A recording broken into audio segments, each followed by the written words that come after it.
Before long, we're gonna sell this house and move into a high-rise condo, so you better start looking for a new place." Maggie's mother, Karen, sneered. "You're not thinking you'll get a dime of our father's inheritance, are you? We're having you relinquish your right to it.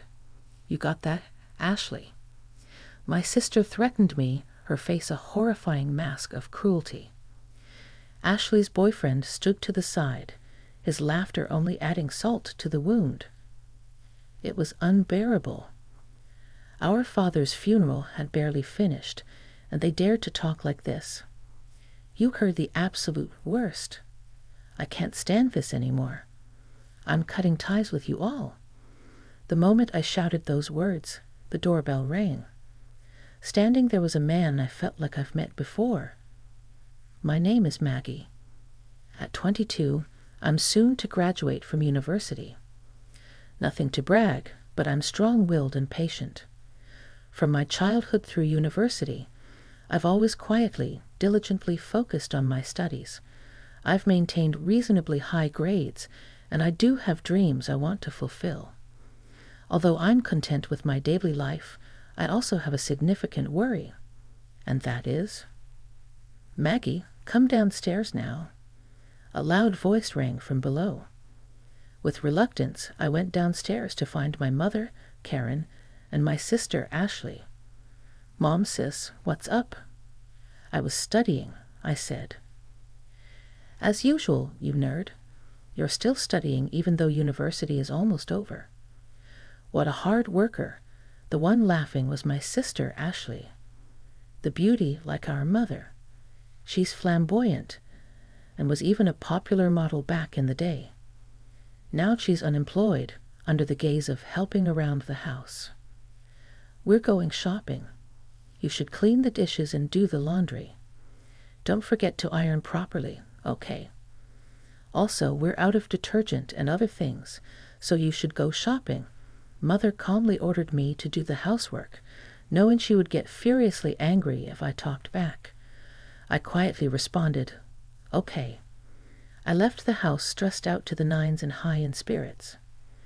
"I need to get on with that," I muttered quietly as I started to clean up the mess they had left behind. Mom, a former beauty queen, has extravagant tastes and loves luxury. She's always favored my beautiful sister, while ignoring me since I'm not all that pretty. Moreover, they've always dumped housework and other chores on me as if I'm their maid. My sister took advantage of this, and I've been oppressed by them since I was little. Yet I've tolerated it because, after all, we are family. And then my phone rang. When I looked at my phone screen, it read Dad. "Hello, Dad, it's been a while." I could tell my voice had brightened. "Oh, Maggie, it's been a while. Are you doing okay?" "I'm doing great. How about you, Dad?" "It's night there, right? How's work?" "I'd like to say I'm fine, but I've been having headaches lately.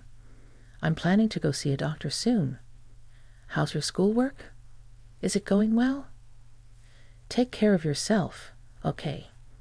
Thanks to you, everything is going well. I'm studying hard to achieve my dream." "That's my girl. You're always so diligent. Remember what I always say, be righteous and kind, right?" "Don't worry, I'm doing my best." That's my Maggie. I'll bring lots of souvenirs when I come home next time. After that conversation, I hung up the phone. To put it bluntly, my family is well off. This was largely due to my elite father, Harry, who has been flying around the world for work since his younger days. Although he was often away from home, he was kind to me and showered me with love whenever we had the chance to meet. I adored him dearly. However, to my mother, Karen, and my sister, Ashley, he was nothing more than an ATM. "Be righteous and kind, Maggie," he would say. His presence always nurturing and supportive. He was my rock. That's why I was able to stay strong until now. Several months later, shortly after I graduated from university, a chilling event occurred. "Maggie, Dad has." Karen burst into my room, her face as pale as a ghost. Apparently, my father had collapsed at the airport as soon as he returned home and was rushed to the hospital. Upon hearing the news, Ashley, Karen, and I immediately headed to the hospital. There, my once strong father lay frail and helpless.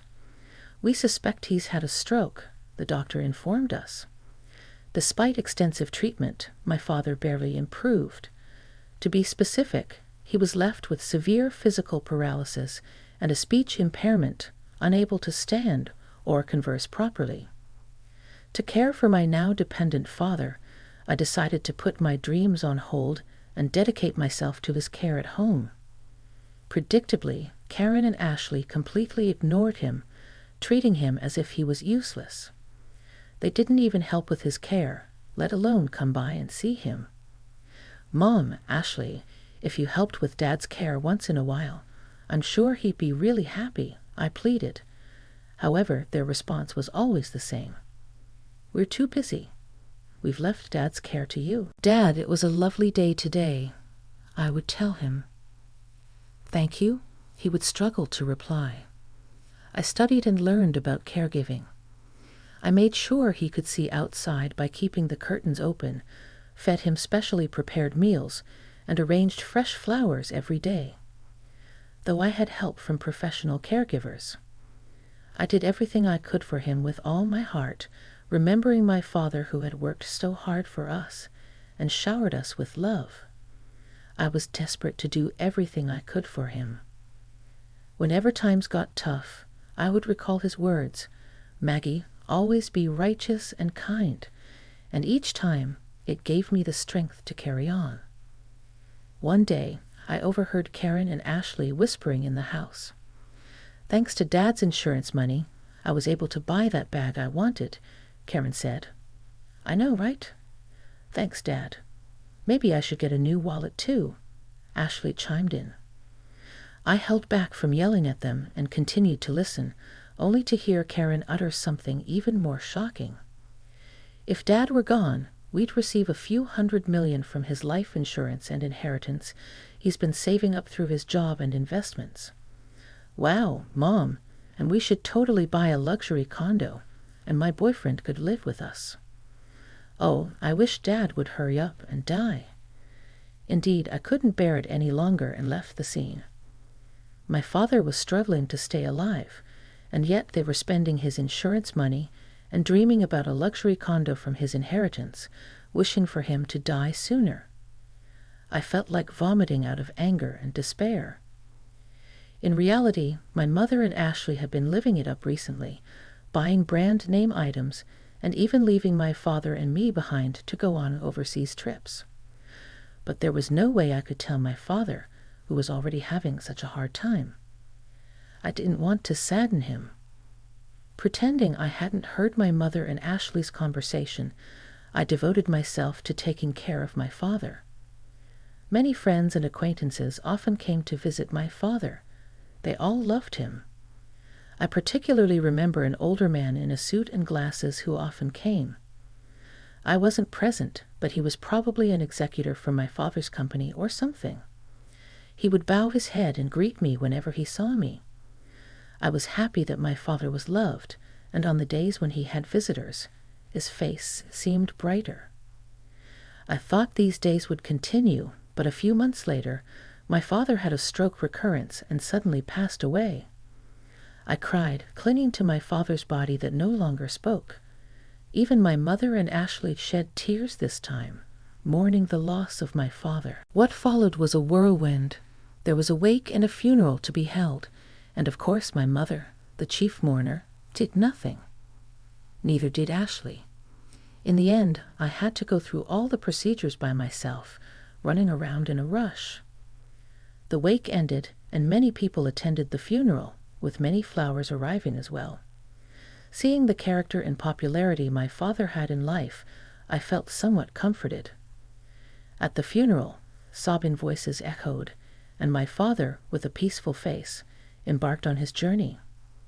In the evening of the day when the first 7 days were over, I had finally started to recover a bit from the sadness. As I was cleaning up on the 7th day, My mother and Ashley called me into the living room. Next to Ashley was a man who was said to be her fiancé. Like Ashley, he looked good, but given his former job as a male stripper, his inner frivolity was clear. Apparently, his name was John. So, about father's inheritance, my mom began. I had a terribly bad feeling, and then my mother, laughing scornfully, said something outrageous. "We'll get a lot from your father's inheritance." So we decided to sell this house and live in a luxury condo. So you should leave, Mom. It's only been a week since Dad passed away. Are you already talking about the inheritance and the luxury condo? Buy it. We've already signed the contract. It's a high-rise, brand new. You've already signed? When did you? About a month ago? I guess a month ago, but Dad was still doing fine. He was practically dying. He had a lot of money, so it'll work out fine. My mother was selfish as ever. Ashley continued, "Yes, that's right. The luxury condo's for Mom, me, and my fiancé. So, you're a nuisance. You should hurry up and find some shabby apartment." "Okay, even you, sis." "Are you serious?" "Of course. Don't even think about getting any of Dad's inheritance. We'll have you renounce it. You understand, right?" Ashley was approaching me with a terrifying expression. Next to her, her fiancé was laughing. Seeing my father's inheritance in the corner of my eye made me feel suffocated. It was too much. They had the nerve to say such things before my dad's mourning was even over. You guys are the worst. I can't stand it any more. I'm cutting ties with both of you. We'd actually feel relieved if you cut ties with us. My mother and Ashley laughed at me. I clenched my fists and started trembling. At that moment, the front doorbell rang. Straightening my trembling breath, wiping my tears, I opened the door, thinking it might be a late visitor. "Good evening. My condolences for your loss." The man who deeply bowed his head at the entrance was the middle-aged man in a suit and glasses who frequently visited my father's sickbed. "Thank you. Please come in." As I was about to invite him in, the man presented his business card. "Please check this. My name is Watson, an attorney assigned by your father." The business card indeed belonged to a law firm, and although I had not noticed it before, a badge denoting him as a lawyer was gleaming on his chest. "Lawyer?" I was surprised. My mother, Ashley, and her boyfriend came out from behind. What does a lawyer want from us?" Watson responded to my mother's skeptical expression. "I've come to discuss your husband's inheritance. Can we talk for a moment?" Watson sat down in the living room. My mother sat directly across from him, and Ashley and her boyfriend sat next to her. I ended up sitting on the side facing them alone. Watson took out several documents from his bag, looked at us, and then began to speak slowly. "First, may I read your husband's will?" That man could barely move or speak, and yet he left a will. "Get on with it, please." My mother spoke in an irritated tone. "Then allow me to read it," Watson said in a quiet voice. The will. "The testator, Harry, hereby bequeaths as follows. The testator leaves all property belonging to him to his second daughter, Maggie." A moment of silence fell upon the room. "The testator designates the following as the executor of the will." Before Watson could continue reading, Ashley interrupted. Wait a minute. What did you just say? Didn't you hear me?" "The testator designates." "No, the part before that." "Let me read it again. The testator, Harry, hereby bequeaths all property belonging to him to his second daughter, Maggie." "What does that mean?" "So that means—" The next one to shriek was Karen, our mother. "In other words, it means that Maggie will inherit all of the estate." "What?" Karen and Ashley exclaimed in unison. I was so shocked that I couldn't breathe, and all I could do was stare in astonishment. Next, I will read the postscript of the will, Watson continued, looking at me. And in other words, this is your father's final message. I quietly listened. Maggie, you gave up your precious dreams to take care of me. I wasn't able to pay much attention to you because I was always working, but I truly appreciate it. Thanks to you, I was able to pass away peacefully and fulfilled. Upon hearing my father's last words from Watson, tears started to well up in my eyes. Maggie, always be kind and correct. I know you can do it. Your father will always be watching over you. Please, be happy. All I could do was sob in front of them while Karen and Ashley were making a big fuss. Wait, what does that mean? So, the inheritance all goes to her? Guess what happens to our money? In response to their outburst, Watson cast a brief glance at them. You two are not mentioned. By the way, Maggie is also the sole beneficiary of the life insurance. What are you talking about? Do you think that's allowed? Karen turned beet red, ready to burst at any moment. That's right. Isn't there something called a reverse portion that's supposed to be guaranteed to the wife and the children, right? Ashley leaned forward eagerly. You're referring to the statutory reserve. Indeed, you too have the right to claim a statutory reserve from the inheritance that Maggie will receive. Watson said in a matter-of-fact tone. Of course, Karen seemed to be getting back to her usual self. Even if there is a will, if its contents are unfair, you can claim a share of the inheritance prescribed by the civil law. However, Watson continued, Harry had commissioned us to investigate on the fact that you, Karen, and you, Ashley, were living luxuriously with Harry's money and squandering the insurance money. The eyes of Karen and Ashley widened in astonishment. Indeed, you purchased a luxury condominium and a car, and you spent quite lavishly on host clubs and overseas trips. All the caregiving and household chores were left to Maggie alone. Moreover, there were even remarks hoping for Harry's death. My father knew everything. He knew everything but pretended not to know. That's my mother, stammered Watson, responded calmly. In this case, it's unlikely that the distribution of the inheritance will be deemed unfair. Even if you take it to court, it's very unlikely you'll be able to claim anything. Of course, you can try if you wish. I'll be the one you'll be, set up against my mother's face had turned a pale blue. That's ridiculous, my sister also muttered. Okay. When Watson was leaving and I walked him out to the entrance, he said, Maggie, you have grown up to be quite admirable. Your father always spoke of you with such joy. Really. My father have known your father since we were young, and I was honored to take on this request. Your father felt he was too lenient with the other two, but I believe he found peace knowing how well you turned out. Watson's eyes were squinted in a warm smile. I was so touched that I teared up again. Please live a happy life from now on. You know I'm always here to help.